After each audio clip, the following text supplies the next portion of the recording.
Right.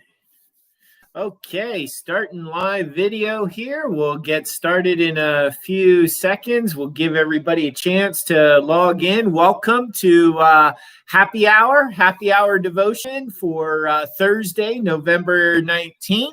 As we do every week, we try and make you smile, make you laugh a little bit, give you a little happiness and joy with everything going on in the world. So we got our jokes, we got our devotion, we got the clown's prayer. We're all ready to go. All we need is folks to tune in, and so we'll give it another few seconds here and give everybody a chance to get logged in and watch. We don't want anybody to miss any of the good jokes.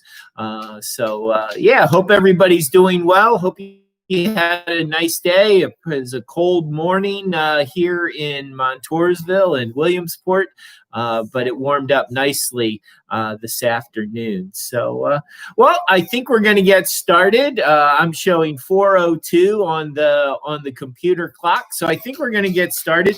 Just a quick note: next week is Thanksgiving. Thanksgiving's on Thursday, so we're going to move Happy Hour devotion to Wednesday next week. So tune in Wednesday at 4 o'clock for Happy Hour devotion next week.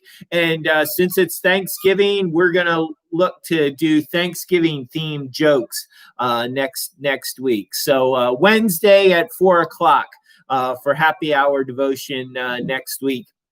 Wednesday at 4 instead of Thursday. So I'll remind you of that at the end. But let's get started. This week, I got pet jokes for you. I got some pet jokes for you. So here we go. Pet jokes. 3 handsome male dogs are walking down the street when they spot a beautiful female poodle. The males were speechless by her beauty, slobbering all over themselves and hoping to get her to just glance at them in return. Aware of her charms and her obvious effects on these 3 suitors, the female poodle says to them, "The first one of you that can use the words liver and cheese together in an imaginative, intelligent sentence can go out with me on a date." The strong, muscular black lab speaks up quickly and says, "I love liver and I love cheese." The female poodle replies, "Oh, that's childish. That shows no imagination and no intelligence whatsoever." She turns to the tall, shiny golden retriever, and he blurts out, "I hate liver and cheese. I guess it's hopeless. That's just as dumb as the lab's answer," the female poodle said. Then she turns to the Chihuahua and says, "How about you, little guy?"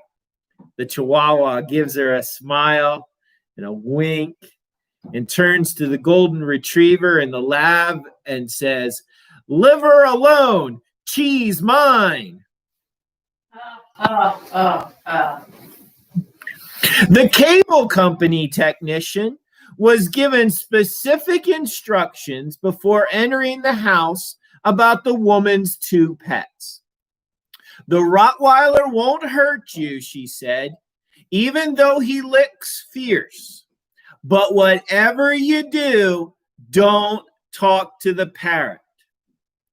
The technician let himself into the house as he was instructed and got to work.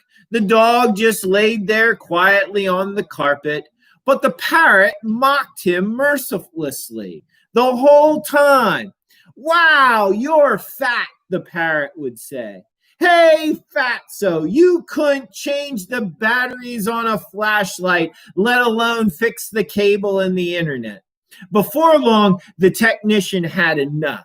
He knew that he wasn't supposed to talk to the parrot, but he couldn't take it any longer. He broke down and spoke to the parrot saying, "You know, bird, you think you're pretty smart for someone who has a brain the size of the pea." The parrot was silent for a moment, and then with a gleam in his eye said, "Get him, Spike." Here's another parrot joke. Looks like we got a lot of bird jokes. So, all right, here we go. A woman buys a parrot for companionship. A week later, the parrot hasn't uttered a single word. Not very much of a companion. So the woman goes back to the pet store. The manager of the pet store says, "Did you buy a mirror? Parrots like mirrors. Maybe if you buy a mirror, the parrot will talk." So the woman buys a mirror, goes home, and puts it in the cage. A week later, still not a word.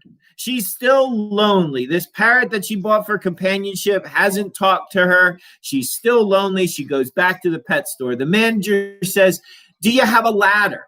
Parrots like to climb the ladder. Maybe if you buy a ladder, the parrot will talk."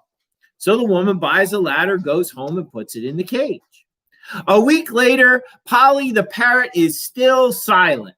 So she goes back to the pet store, and the manager says, "Do you have a swing?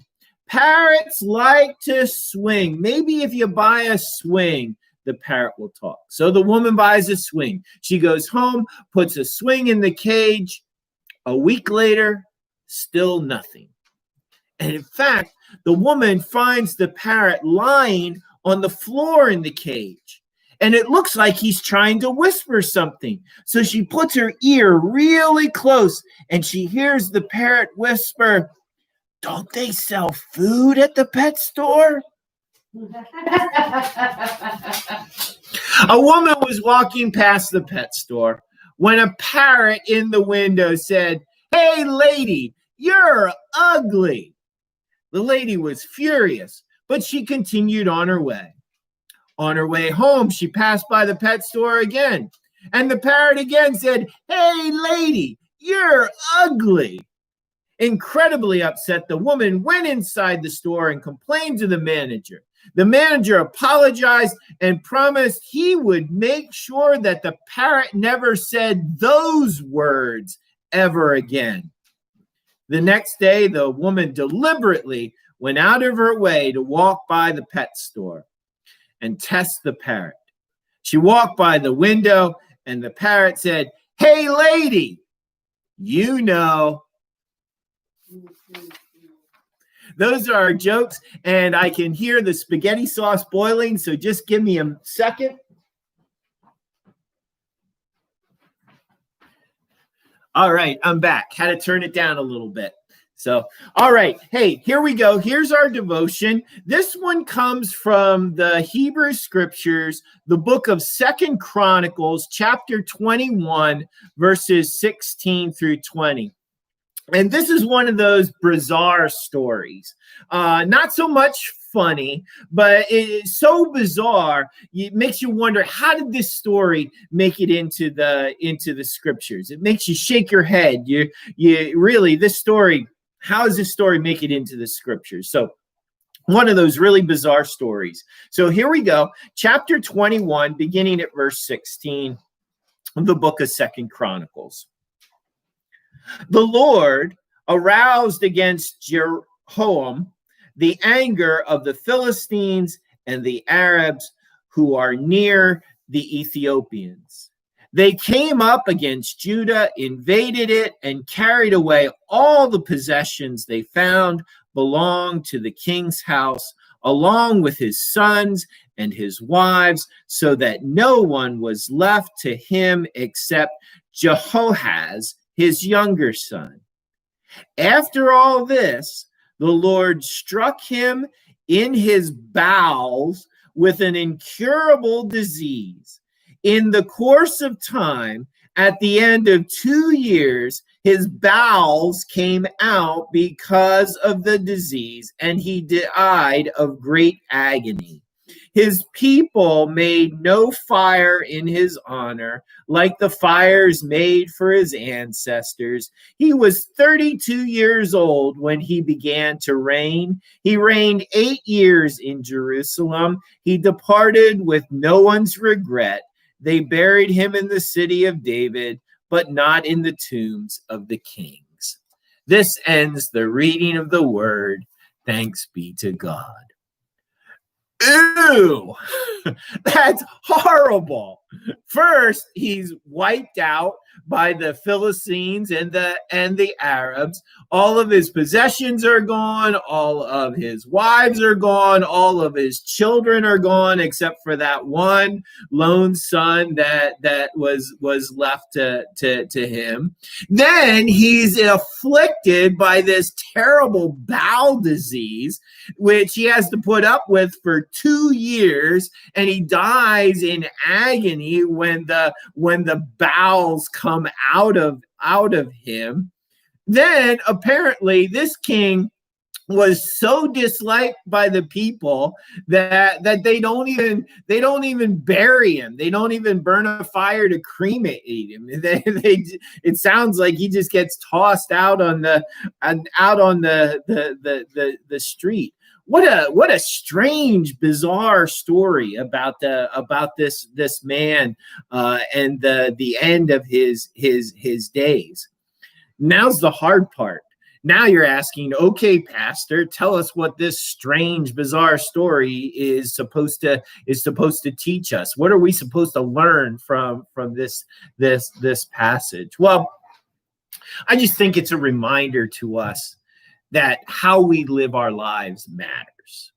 How we treat others matters.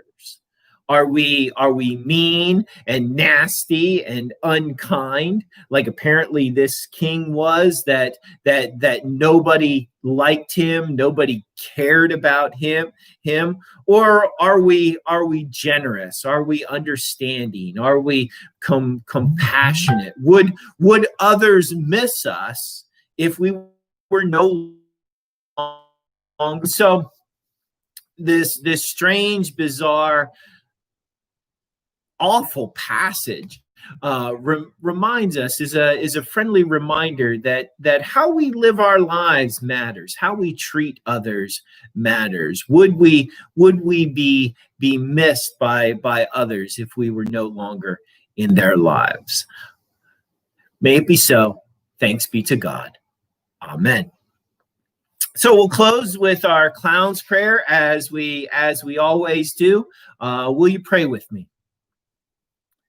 As I stumble through this life, O God, help me to create more laughter than tears, to dispense more happiness than gloom, and to spread more cheer than despair. Never let me become so indifferent that I will fail to see the wonders in the eyes of a child or the twinkle in the eyes of the aged. Never let me forget that my total effort is to cheer people, to make them happy, and to forget momentarily all the unpleasantness in their lives. And in my final moment, may I hear you whisper to me, when you made my people smile, you made me smile. Amen. Thanks for joining me this afternoon. I hope you enjoyed the jokes. I hope you enjoyed the devotion and the clown's prayer. Just a reminder, don't forget, next week, instead of Thursday, since Thursday's Thanksgiving, instead of Thursday, we're going to do happy hour on Wednesday at 4 o'clock. So we hope that you could join us then. And we'll do Thanksgiving themed jokes for that day. So hope you join us next week. Join us Sunday morning for worship, either in person with safety precautions or during the different feeds that we have: Facebook Live, YouTube, Zoom, etc. So in the meantime, stay well, be safe, be happy. Peace, blessings, love, and prayers, everybody. Bye-bye.